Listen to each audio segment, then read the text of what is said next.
नैब तरमीम के CV पर नशर न करने पर जस्टिस अतहर मिनुल्लाह ने अपना इख्तलाफी नोट जारी कर दिया। इख्तलाफी नोट में जस्टिस अतहर मिनुल्लाह का कहना है कि केस की 2 समातें बराह रास्त नशर हुई।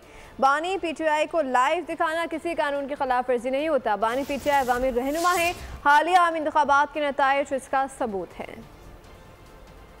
बानी PTI की पेशी के रोज नैब तरामीम केस की समात बराह रास्त ना दिखाने के फैसले के खिलाफ जस्टिस अतहर मिनुल्लाह ने इख्तलाफी नोट जारी कर दिया। जस्टिस अतहर मिनुल्लाह ने लिखा कि नैब तरामीम केस की 31 अक्टूबर 2023 और फिर रमा बरस 14 मई की समातें बराह रास्त नशर की गयी। बानी PTI को लाइव दिखाना भी किसी कानून की खिलाफ वर्जी नहीं होता। जस्टिस अतहर मिनुल्लाह का कहना था कि जुल्फिकार अली भुट्टो को जब फांसी दी गई वो आम कैदी नहीं थे। बेनजीर भुट्टो और नवाज शरीफ भी आम कैदी नहीं थे। बानी PTI भी आम कैदी नहीं है। जस्टिस अतहर मिनुल्लाह ने लिखा, नैब साबिक वज़राए आज़म को अवामी नुमाइंदा होने पर तजलील का निशाना बनाता रहा और उन्हें हिरासा किया गया। जस्टिस अतहर मिनुल्लाह का कहना था कि बानी PTI के कई मिलियन पैरोकार हैं। हालिया आम इंतखाबात के नताइज उसका सबूत हैं।